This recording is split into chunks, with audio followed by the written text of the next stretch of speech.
Assalamualaikum warahmatullahi wabarakatuh. Waalaikumsalam warahmatullahi wabarakatuh.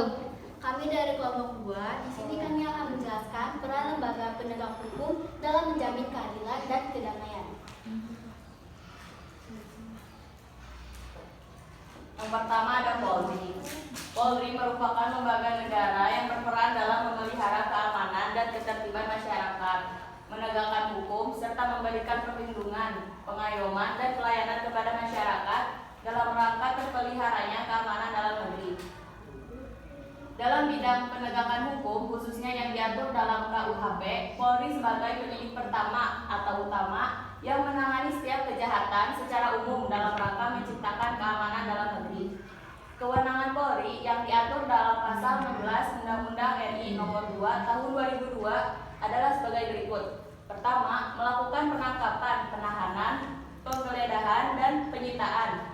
Yang kedua, melakukan pemeriksaan dan penyitaan surat. Yang ketiga, menyerahkan berkas perkara kepada penuntut umum. Yang keempat, memanggil orang untuk didengar dan diperiksa sebagai saksi atau tersangka. Yang kelima, mengadakan tindakan lain menurut hukum yang bertanggung jawab. Penyelidikan dan penyidikan dilakukan dengan syarat sebagai berikut. Yang pertama, tidak bertentangan dengan suatu aturan hukum. Yang kedua, selaras dengan kewajiban hukum. Yang ketiga, patut, masuk akal, dan termasuk dalam lingkungan jabatannya. Yang keempat, pertimbangan yang layak berdasarkan keamanan yang memaksa. Yang kelima, menghormati HAM. Yang kedua akan dijelaskan oleh Naya. Kedua, tentang Kejaksaan Agung Republik Indonesia. Kejaksaan Republik Indonesia adalah lembaga negara yang melaksanakan kekuasaan negara, khususnya di bidang penuntutan. Fungsi kejaksaan memberi bimbingan dan pembinaan serta pemberian perizinan sesuai dengan bidang tugasnya, penyelenggaraan dan pelaksanaan pembangunan serta pembangunan sarana dan prasarana, pelaksanaan penegakan hukum, dan pemberian pertimbangan hukum. Tugas dan wewenang kejaksaan di bidang pidana melakukan tuntutan, melaksanakan ketetapan hukum dan putusan pengadilan, melaksanakan pengawasan terhadap pelaksanaan putusan pidana bersyarat, pidana pengawasan, dan lepas bersyarat, penyidikan terhadap tindak pidana tertentu berdasarkan undang-undang dasar, dan melengkapi berkas perkara. Di bidang perdata dan tata usaha negara, kejaksaan dengan kuasa khusus dapat bertindak baik di dalam maupun di luar pengadilan untuk dan atas nama negara atau pemerintah. Di bidang penertiban dan ketentraman umum, penegakan kesadaran hukum masyarakat, mengamankan kebijaksanaan penegakan hukum, mengawasi peredaran barang cetakan, pengawasan aliran kepercayaan yang dapat membahayakan masyarakat dan negara, dan pencegahan penyalahgunaan penodaan agama, penelitian dan pengembangan hukum serta statistik kriminal. Selanjutnya akan dijelaskan oleh Lala. Yang ketiga, hakim. Hakim adalah pejabat peradilan negara yang diberi wewenang oleh undang-undang untuk mengadili. Keberadaan lembaga kehakiman di Indonesia diatur dalam Undang-Undang RI Nomor 48 Tahun 2009 tentang kehakiman. Hakim berdasarkan jenis lembaga peradilannya diklarifikasikan sebagai berikut. Yang pertama, hakim pada Mahkamah Agung. Hakim pada Mahkamah Agung disebut hakim agung. Yang kedua, hakim pada bidang peradilan di bawah MA, yaitu dalam lingkungan peradilan umum, lingkungan peradilan agama, militer, tata usaha negara, dan hakim pada peradilan khusus yang berada dalam lingkungan peradilan tersebut. Yang ketiga, hakim pada Mahkamah Konstitusi disebut hakim konstitusi.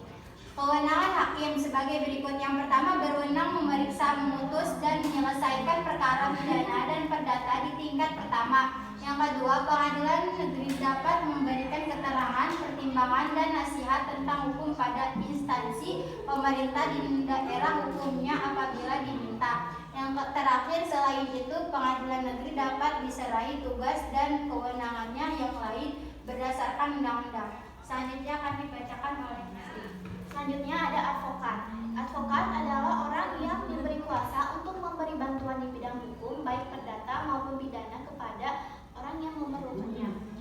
Syarat untuk menjadi advokat diatur dalam pasal 3 Undang-Undang RI Nomor 18 Tahun 2002 2003, yaitu sebagai berikut. Yang pertama, warga negara Republik Indonesia bertempat tinggal di Indonesia, bukan pejabat negara atau pegawai negeri, lulus ujian yang diadakan organisasi advokat, sarjana dengan latar belakang pendidikan tinggi hukum.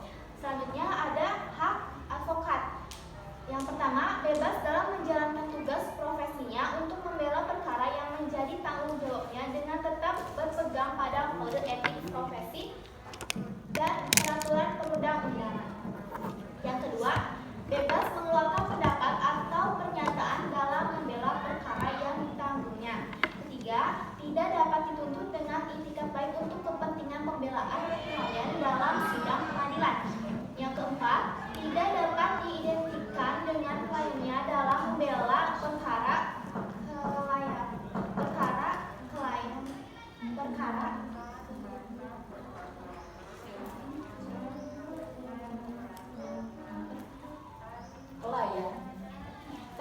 klien oleh yang berwenang dan atau masyarakat. Ada kewajiban advokat yaitu sebagai berikut. Yang pertama, dalam menjalankan tugas dilarang membedakan perlakuan terhadap klien. Yang kedua, wajib merahasiakan sesuatu yang diketahui atau diperoleh dari kliennya. Yang ketiga, dilarang memegang jabatan lain yang bertentangan dan kepentingan tugas dan martabat profesinya.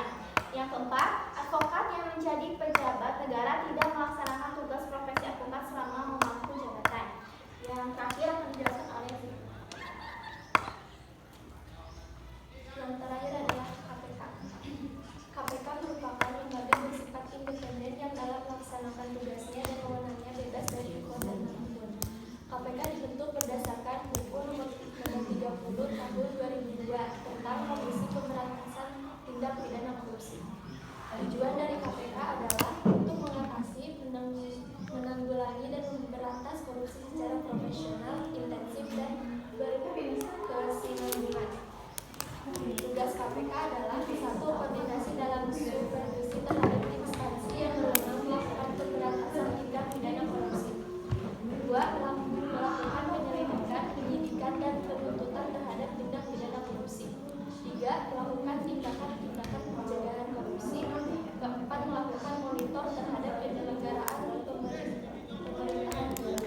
Selanjutnya ada kewenangan KPK.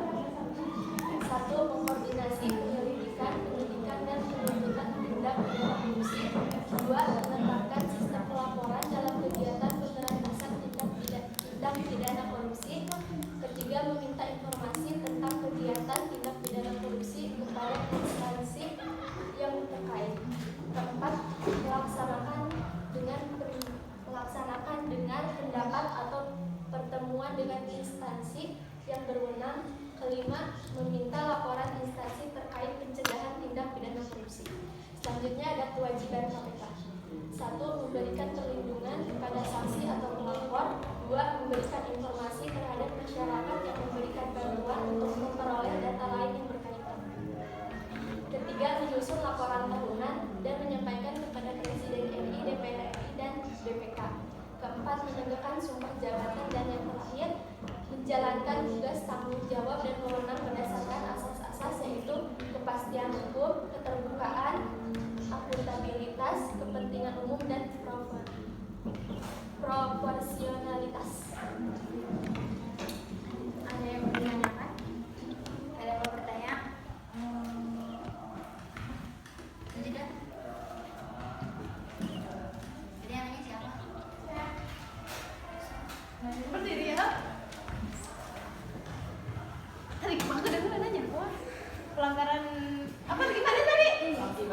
Sanksi bagi pengemudi yang melanggar lalu lintas di bawah umur. Ini bawah umur? Guru deh PI tadi. Udah. Assalamualaikum warahmatullahi wabarakatuh. Nama saya Devi Aprilia dari kelas 12 2 ingin bertanya. Sebutkan sanksi-sanksi yang melanggar oleh pengemudi yang di bawah umur. Sekian. Aku Ada yang tidak ada Kira iya, bisa di Pariman Helat. banyak kami. wabarakatuh. Nama saya Revalauta Yuniar, izin apa sanksi jika seorang advokat melanggar kode etik? Terima kasih. Warahmatullahi wabarakatuh. Waalaikumsalam warahmatullahi wabarakatuh. Nama saya Dewi Ningsih. Saya ingin bertanya, bagaimana jika hakim tidak adil dalam memutuskan suatu perkara? Terima kasih. Jawab pertanyaan dari Devi. Apa sanksi bagi pengemudi yang melanggar di bawah umur? Menurut pasal 281 berbunyi, setiap orang yang mengemudikan kendaraan bermotor di jalan yang tidak memiliki SIM dan dapat dikenakan pidana kurungan paling lama 4 bulan atau didenda sebanyak 1 juta. Terima kasih. Di sini saya akan menjawab pertanyaan dari Nafila.